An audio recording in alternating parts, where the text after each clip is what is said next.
A special meeting of the Board of Trustees of Harlandale Independent School District will be held Wednesday, June 1st, 2016, beginning at 6:15 p.m. It's currently 6:17 p.m.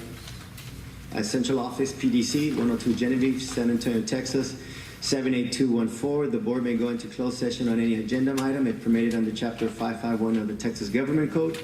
In such event, the board president will announce the applicable government code section prior to the board going into closed session. Item 1, meeting called to order. 1A, roll call and recording of board members present. To my right, Mr. Juan Mancha. Present. Mr. Carlos Oreste. Present. Mr. Ricardo Moreno. Here. To my, what did I say? Did I say that? I'm so sorry. Carlos Quesada, I apologize. Are you still here? I'm still here. Okay. Apologies. Did I say Carlos Oreste? I'm so sorry, Mr. Quesada. Carlos Quesada. I was already looking this way. Ricardo Moreno. To my left, Ms. Irma Cáceres. Present. And Mr. Tomas Oreste. I'm David Abundis. I do declare a quorum present. 1C, recording of superintendent and staff members present. Mr. Madrigal. Yes, Mr. Chair, with us this evening we have our Assistant Superintendent for Curriculum and Instruction, Dr. Carol Haro. We have our Assistant Superintendent for Business and Finance, Mr. Ricardo Hernandez. We have our Executive Director for Human Resources, Ms. Diane Tudyk. We have our Executive Director for Operations, Mr. Jerry Soto. And we have our Public Information Officer, Mr. Andrew Fernandez. Thank you, Mr. Madrigal. Moving on to items 2, citizens to be heard. 30-minute limit, 5-minute maximum per speaker. Citizens are offered an opportunity to address the board without prior approval. The board, however, will not comment or engage in discussion. Presentation shall be informative only. No board action will be taken. The topics addressed shall be limited to those included on the board's agenda and or school district related.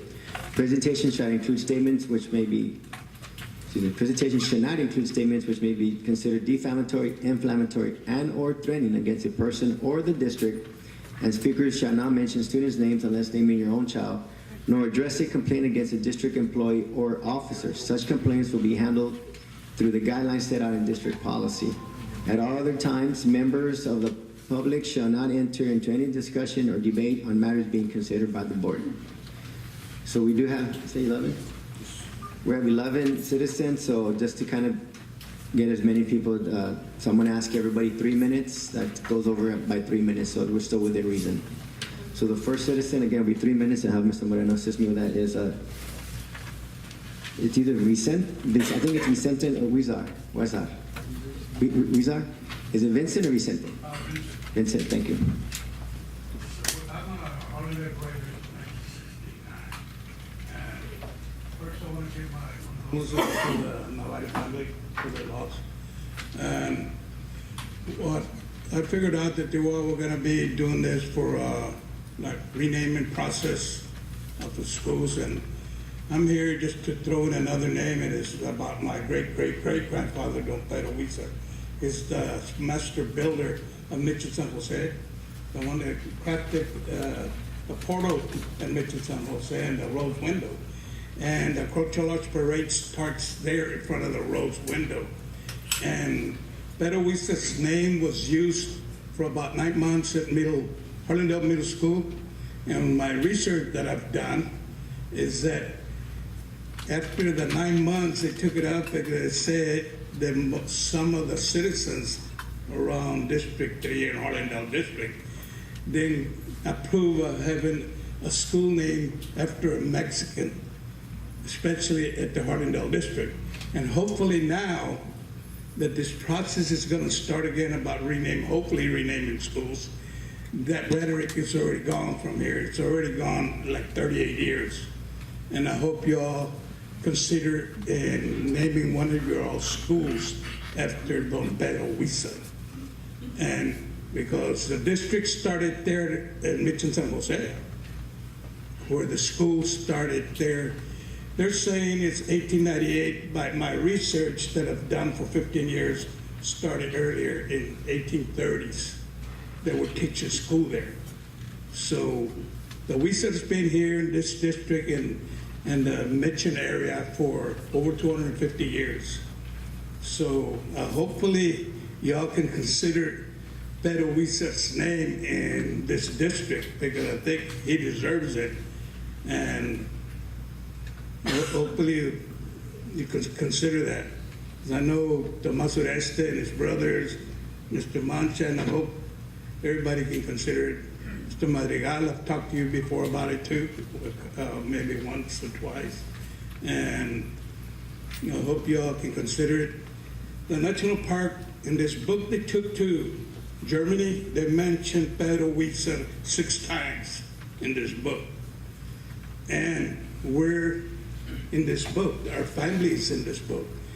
The national park and a lot of people that are doing the national park 30 more seconds. Are making money from our history, the descendants. And if you're a descendant from the Mission area, you tie into Pedro Huizar. There's a lot of people that tie into it. Thank you. Thank you, Mr. Huizar.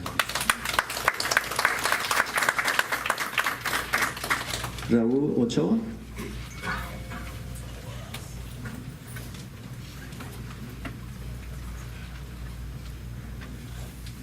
Good evening, President Abundis, board members, and Superintendent Aldigal. My name is Raul Ochoa, and I'm an elementary teacher here in Harlandale, and I'm the vice president for the Harlandale Education Association. I've been with Harlandale for 4 years now, and my wife, who teaches 3rd, 4th, and 5th dual language math, has been here for 3. We came to Harlandale for several reasons. One of them was that HISD had competitive salaries, and they supported a fine arts program. As a new parent, I have to look at what's best for my family as insurance plans are getting more expensive each year. Getting paid a salary based on teacher pay and not the midpoint means we truly get an increase. HEA has advocated for the last 3 years for salary increases to be given on an employee's step read years of experience instead of the midpoint. The midpoint increase only benefits employees with lesser years of experience. Over the years, HEA has pointed out that our experienced teachers were not being rewarded for their experience or loyalty to HISD. We are very pleased that the board was gracious and tried to fix that issue by providing pay increases based on the person's salary and not the midpoint. The TASB report has us going backwards. It is proposing a 1.5% midpoint raise and increases in the bell curve that is below market. We hope that HISD will present a salary schedule that has an increase based on employees' years of experience with the market pay steps suggested. If the administration comes with an increase based on the midpoint, we are just going back into the same problems again. HEA represents teachers, employees paid on the administrator scale, paraprofessionals, and classified employees. We are asking for a 3.5% increase based on employee salary for all employees. We appreciate the increase given over the last few years, but the increase in insurance has made those increases void when it comes to take-home pay.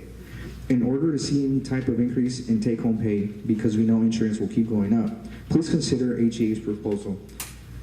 And I would like to leave you with this thought. It is a popular coin term here in Harlandale that says teachers are our most valuable resource. If we are the district's most valuable resource, please consider giving Harlandale employees a 3.5% pay increase. Thank you. Thank you, Mr. Ochoa. Susan Salinas?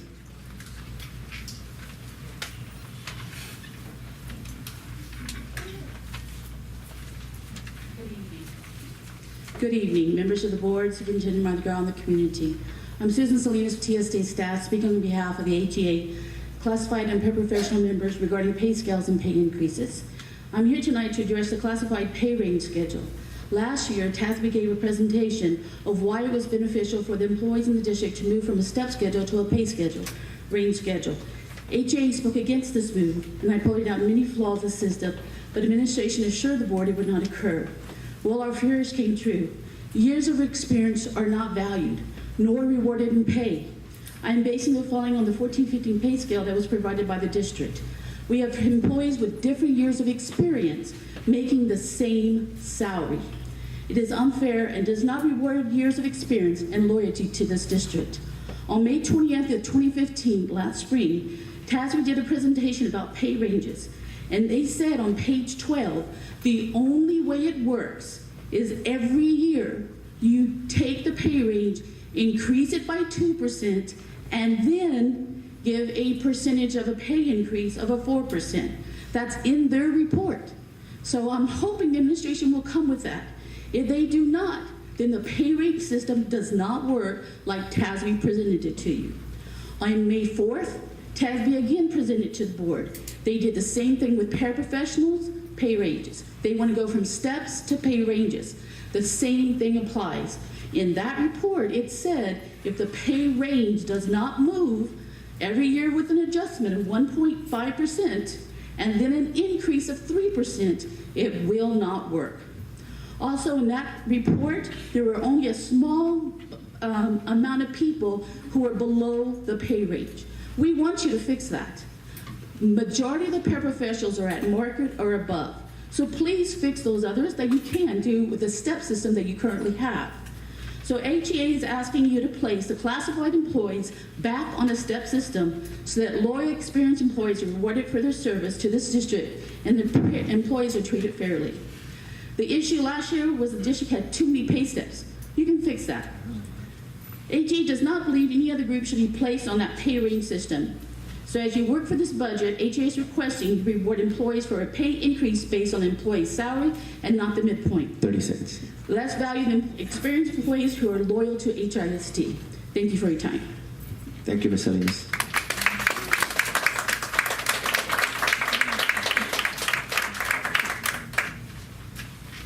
Ms. Salazar on Vesto.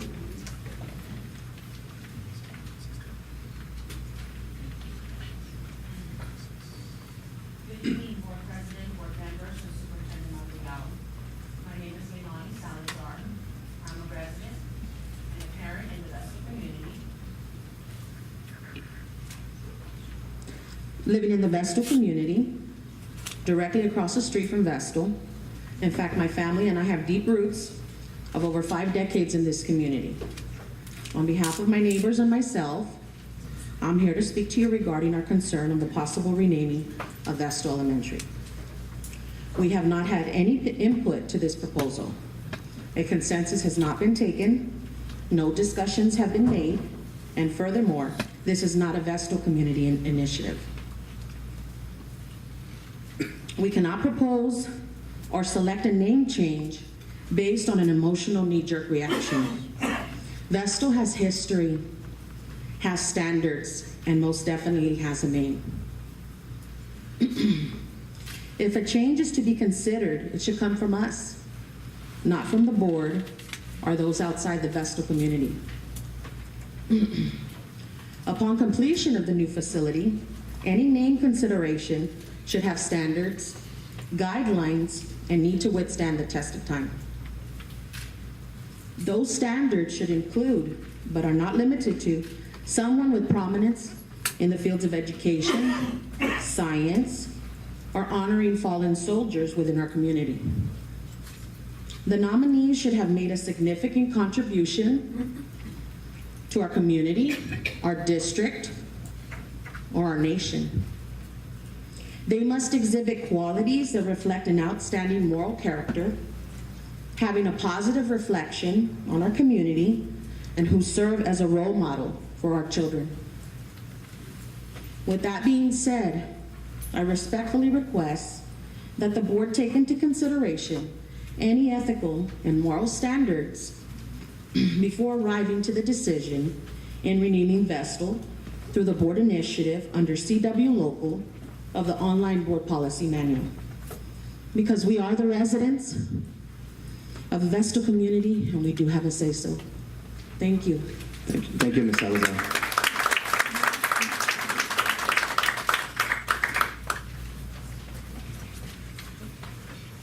Ms. Blanca Rosa Wilkins.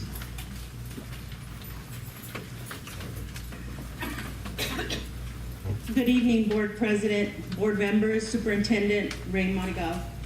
My name is Blanca Rosa Wilkins. Good evening, everyone in attendance.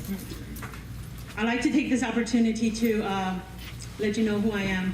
I've been in the Harlandale District since I was knee-high to a grasshopper. I was 3 years old when we moved across the street from Vestal Elementary. I was there before the first brick was even laid and before the first class bell rang. I couldn't even go to school there, and I cried because I wanted to go to school to Vestal, and I couldn't go because I wasn't of age. I remember my mother telling me, no, not yet, no, not yet. But I've been in the school district for quite some time. My grandson is a 5th generation graduate of McCullum High School.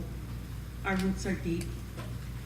I recall my grandfather riding his bicycle along with us there at Vestal Elementary. I've seen the changes that Vestal has had and all the additions that it's become. I've seen the finest teachers that have been there and the ones that have educated us. Vestal has history. And I ask that before you even consider changing the school name of Vestal, if you would give us that opportunity to have an input. Maybe there can be a committee and select some of us who have been there and have gone through the changes and have seen the growth. I hope that you would consider maybe other names. Let me give you another name. Let me introduce you to my son, Staff Sergeant Mark Anthony Romero, a United States Marine who has served 4 tours overseas,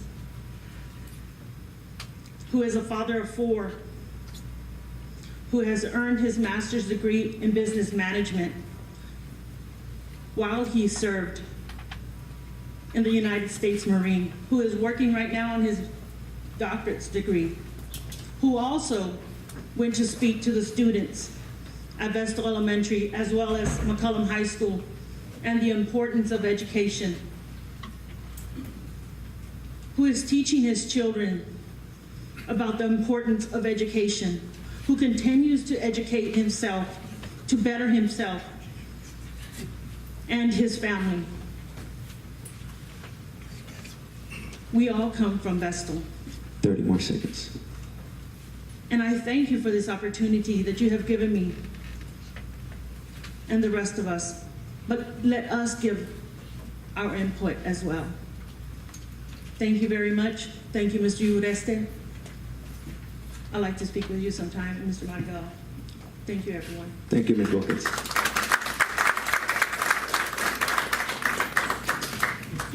Trudy Ortiz? Yes. Good evening, board members, Mr. Madrigal, parents, and teachers. I was a teacher at Vestal Elementary for approximately 23 years. And I really liked what was being said by Ms. Leilani Salazar and also the very first gentleman that spoke. In this community, there are a lot of good people that have worked hard to make Harlandale what it is.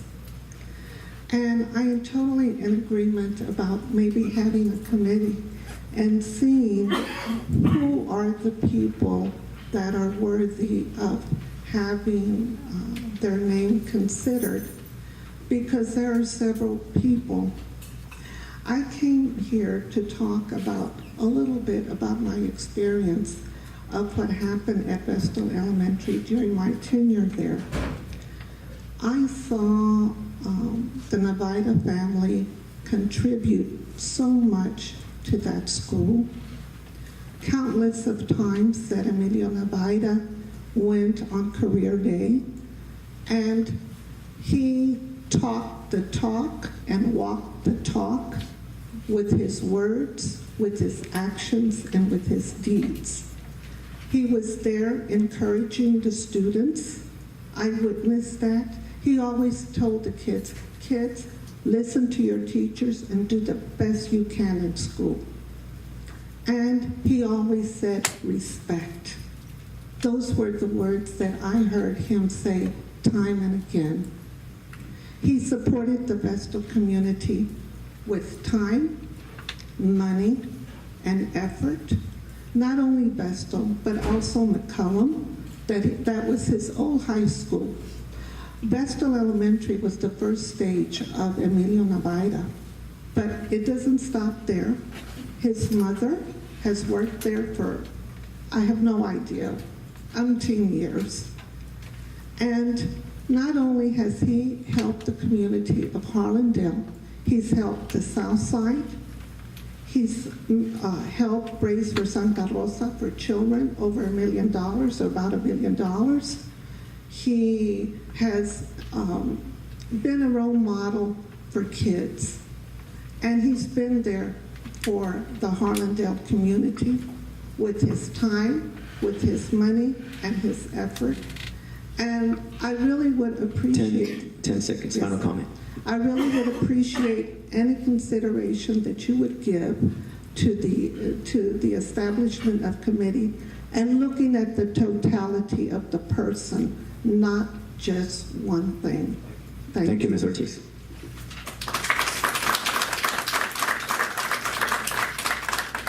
Raul Navaira?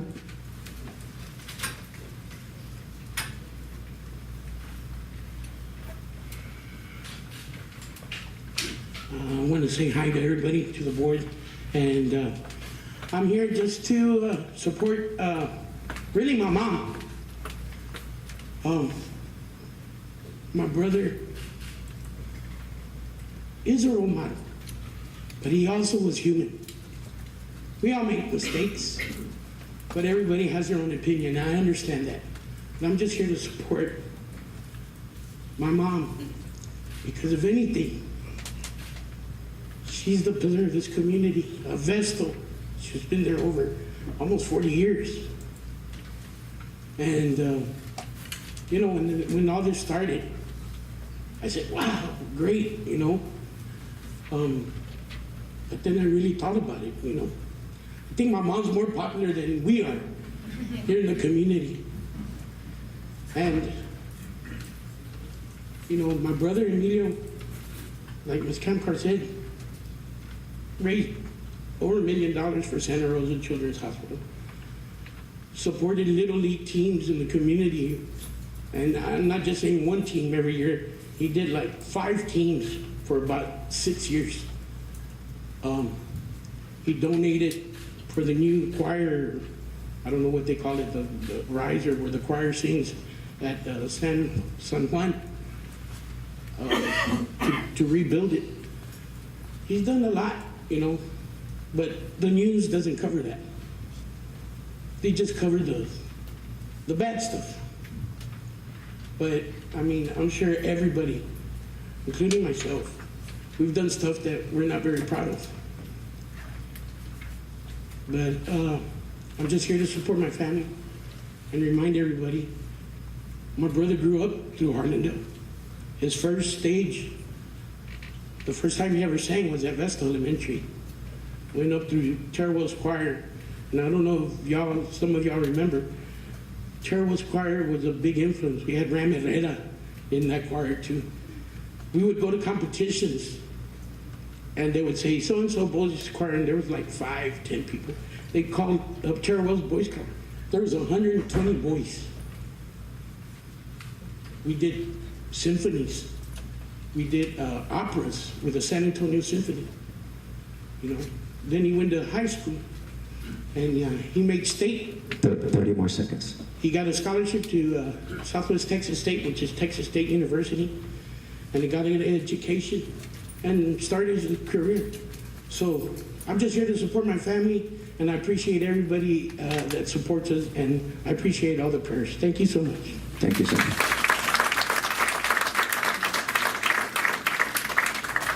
Louis Luna?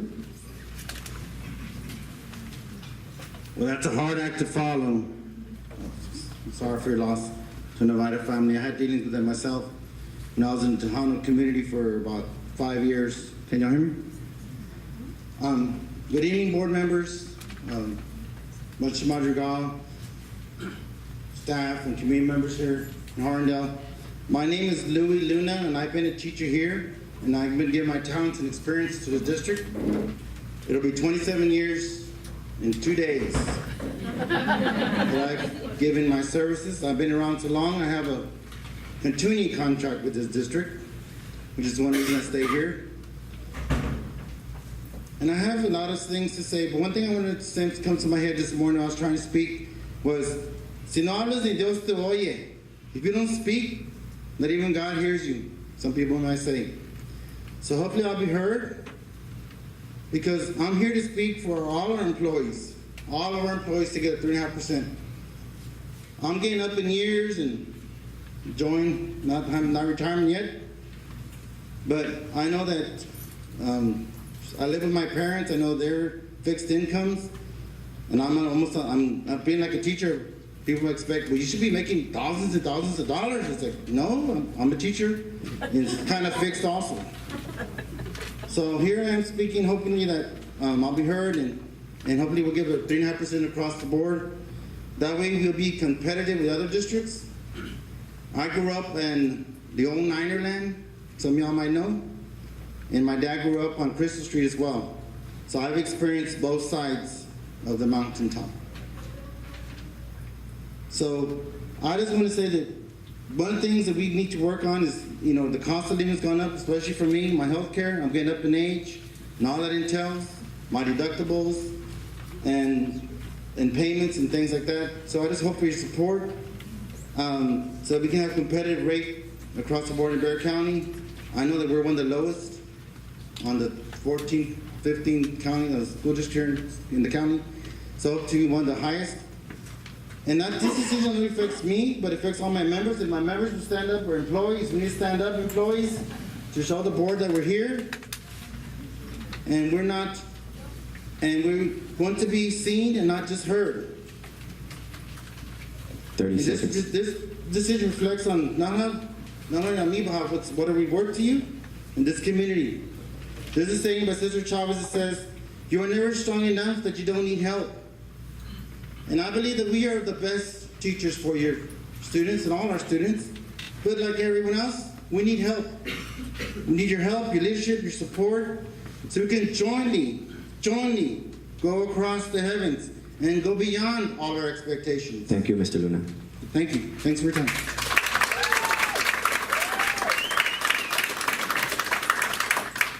Victor Salcido.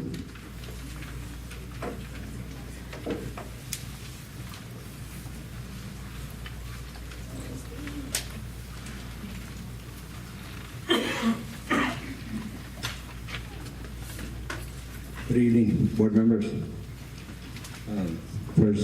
First of all, I'd like to give my condolences to the Olada family, Emilio.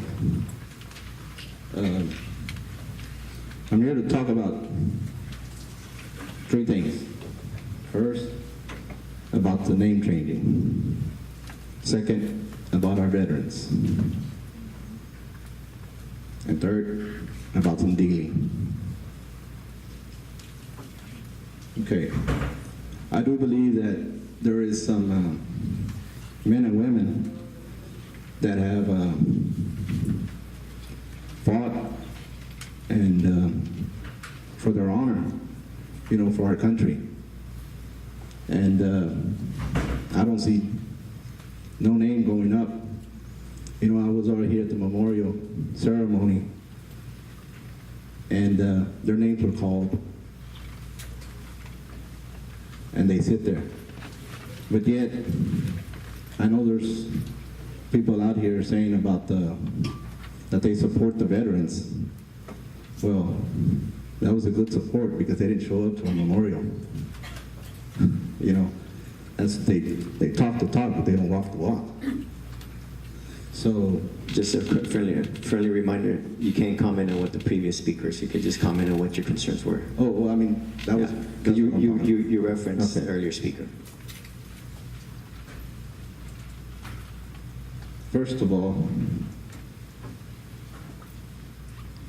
I don't mind maybe naming a music room, maybe in Vestal or maybe in Terra Wells, but a whole school, I just think, why don't they just take Vestal Elementary? Because if we're going to start changing names, then it's going to be becoming an issue here. We're going to start naming all the schools different names. And I think those names right there should be honored already. And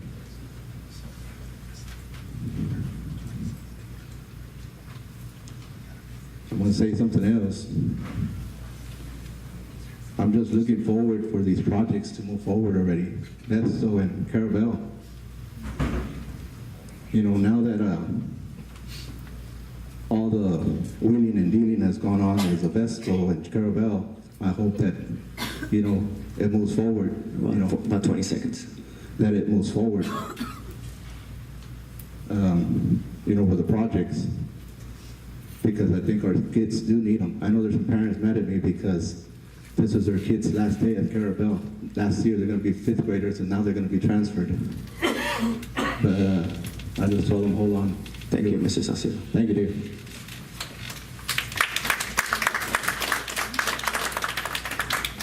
Claudia De Leon.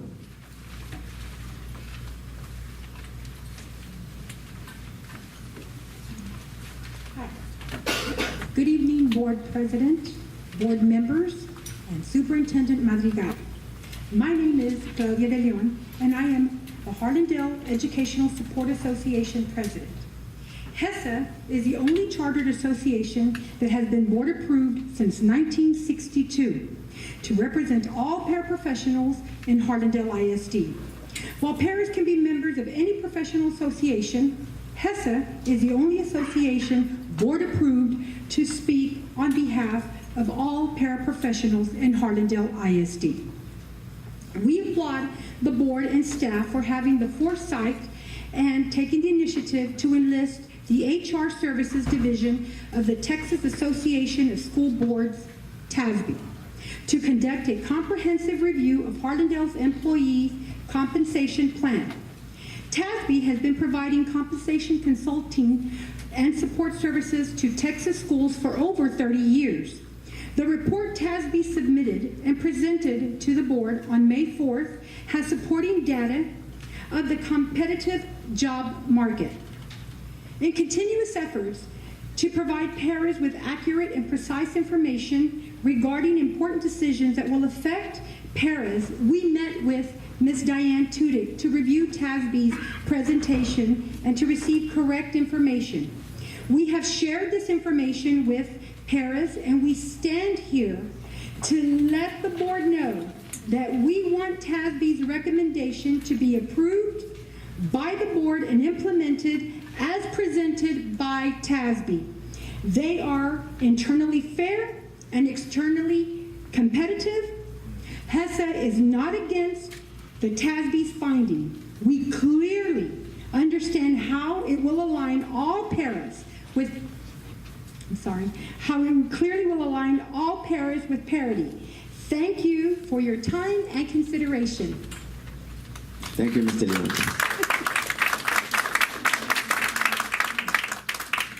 Julie Gimbo.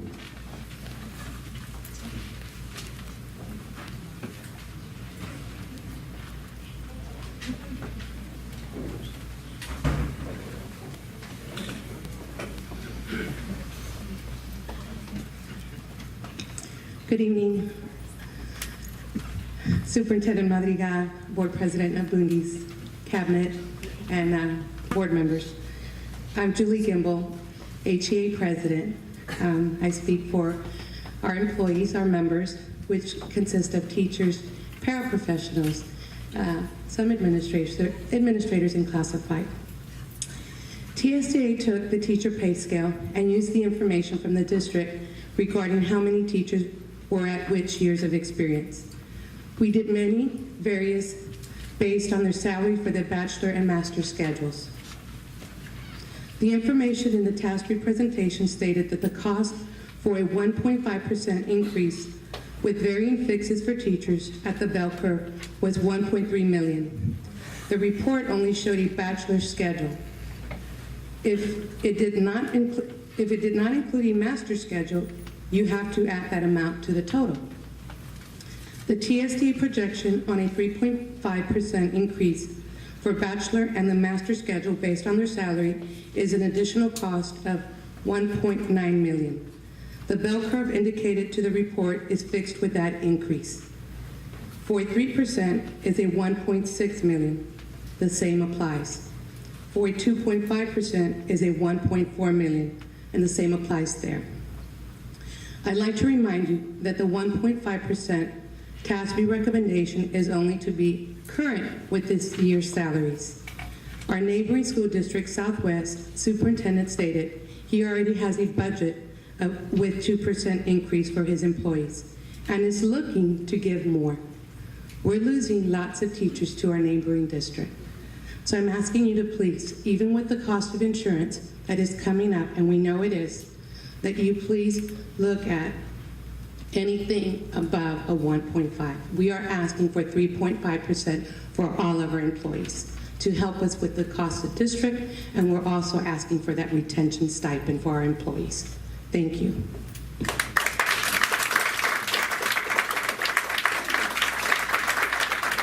Thank you, Ms. Kimball. Gina Castaneda.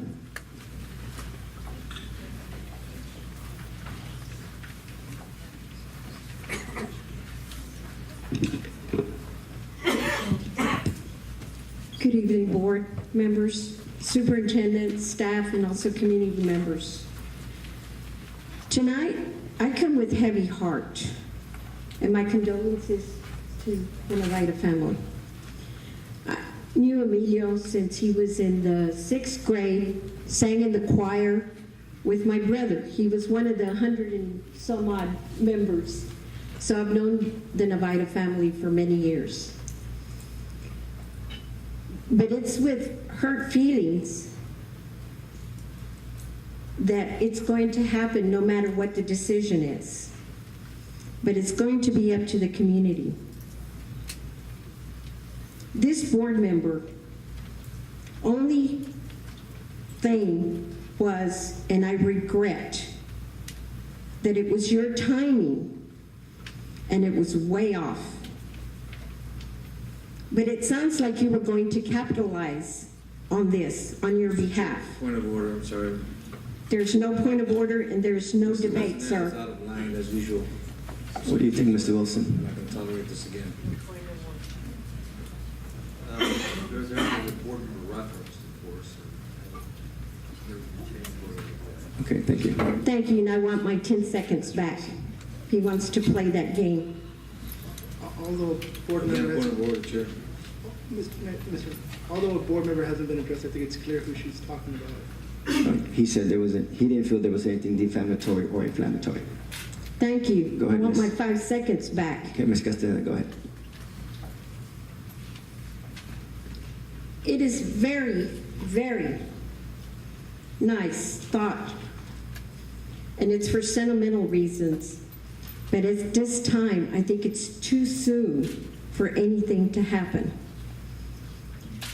My dear friend Emilio just passed 2 weeks ago, and his family is still in mourning. He is one of many that needs to be honored. We also have a Medal of Honor winner, Milton Lee, a graduate of Harlandale. Yes, this sounds like a good idea, but it's for someone's benefit. So I wish they do not capitalize on this and play on the emotions of the family and the community.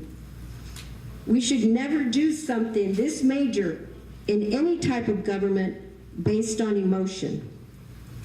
I recognize that board policy allows you to make a change without public comment, but I urge you to get everyone's backing and to step back from the emotions and look at the district in total. I think it would be much more heartfelt if we do this. Let's first get the backing of the whole community and get them involved. And again, my deepest condolences to the family. Thank you. Thank you, Ms. Castaneda.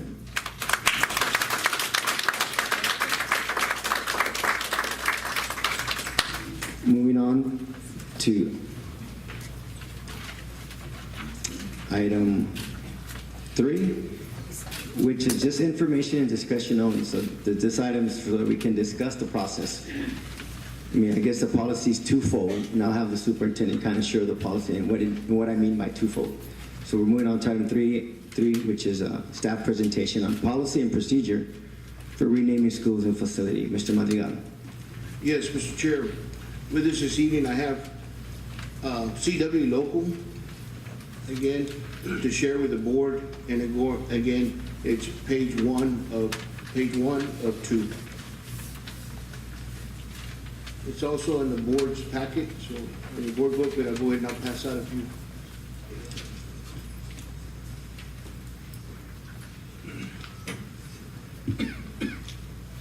It's the same thing as shared in your book, board book that's in your laptop. But again, the board has the sole authority to name a district, school, or facility. For purpose of this policy, facility is defined as school building, campuses, installation, and any other structures, complexes, or venues. Again, school facility is defined as a school building, structure, or complex located on a school campus. There's two different steps of process. The first one is the event of an individual or group of individuals, which is to make the proposal to the board to bring forward to a board meeting regarding the naming of any school or facility. That process involves a 5-step process. One is first, the proposal must be designated for which school or for school facility they're requesting to be renamed. The requesters then must submit a petition of individuals that are 18 years or older who reside within the boundaries of that school or attendance area in which the school or facility is located. And in item 2, there's A, B, and C, which a minimum number of signatures, valid signatures, should be 50% or greater of the student enrollment of the school being recommended for renaming. B, the petition list shall include the petitioner's signatures and addresses. And C, the petitions will be conducted and submitted to the superintendent between September the 1st and the last day of April of this current school year. It refers, CW Oklahoma refers along to 3, where individuals wishing to make this proposal shall contact the superintendent at least 30 days prior to a regular board meeting so that the item may be entered on the agenda for the next regular meeting. On to number 4, the board shall hear the presentation at the meeting and take action and take the proposal under advisement, but shall not take any action at that initial meeting. The president of the board shall instruct the superintendent to include the proposal in his or her report to the news media and to communicate this information to the school principal and PTA president of that particular school or building. And 5, placement on the item for vote shall be at the discretion of the board. The board may vote on a name requested by petition, and that's only between September 1st of the last day of April, or September 1st and the last day of April of the current school year. When it goes on to page 1 of 2, CW Local, proposals initiated by the district, this is another option, and this is where the board may name or rename any facility in a regular board meeting by placing the item on the agenda and making a presentation at any time. The provisions of this policy require signatures or on petitions shall not apply to proposals initiated by the board or superintendent. So there's 2 different ones. One's from the community, one that can be initiated, and one is from the board. Again, I wanted to share, as we have on item 3 on the agenda, to share the presentation with our board on the policy and procedure for renaming schools and facilities. Mr. Chair, any questions? Mr. Chair? Ms. Cáceres? Yes, sir. I just kind of want to reiterate, Mr. Madrigal, that at any time or at no time that a board member should never take it upon themselves to speak on behalf of the entire board, and especially go to the media to speak on behalf of the entire board. So I am disappointed with that fact because it has caused a lot of emotion amongst our community, and there should never be a board member who goes out there and speaks for all of us, because we are a team of 7 and we are here as a team to make decisions that are in the best interest of our district. And I'm not saying anything negative about the renaming of this. All I'm saying that there is a process, and that process has to be followed, and there's a reason that there is a process. And that's just my personal take. Well, and not only that, that's exactly what it says on policy, and policy needs to be followed. Thank you. Mr. Chair, Mr. Oreste? I know Ms. Cáceres is referring to myself, but I never spoke on behalf of this entire board. I gave my opinion, I gave what I placed in an item that I placed as an agenda item, and that's all I stated. I never spoke on behalf of the district or on behalf of the entire board. Well, I think she meant that because it was obvious that you were the only one speaking to the media, and you just so happened to be here when they were here talking to people in the district office. So I think that's why she implied I that. never spoke to the media as a district Well, officer. every time they were here, you were the one speaking on behalf. I've never spoken to the media here in the district And not office. only that, I think one of the That's stations, an incorrect statement. I'm just saying, one of the stations also made it seem that you had spoken to the majority of us, which is not true because we can't I do never that. made that statement, so that's incorrect. I'm not saying you said, I'm just saying the media said that. So that's where she's coming from. Because your name kept popping up, sir, and I believe your face is the one that was coming out and when the news was here presenting. Let And me correct And I what think- you're saying, sir. let me- I was let me contacted. finish. by Let me the media. I finish, never Mr. contacted the media. well, sir, you were here that very first day Again, I'm telling you outside that I talking. never contacted Okay? the media, so you're incorrect. I'm just telling you how it You seems, need to be sir. correct. I'm just telling you how it looks, sir. I don't care what it looks I'm like. sorry you don't like the comment, sir, but. Point of order, sir. Point of And I order. have the floor, sir. You can more than glad to rebut. I never said for a fact that's the way it appeared. I'm sorry you took it the wrong way, but there's a difference when I said that's the way it appeared. But Ms. Casas, you had a comment? Mr. Chair, I never named a name, sir, and all I'm stating is that sir, if you were the one who was going out there and you're defending yourself on that, sir, you know what the procedure is. When it comes to speaking to the media, you ought to direct that to the board president before anything else, sir. And that's all I have to say on that.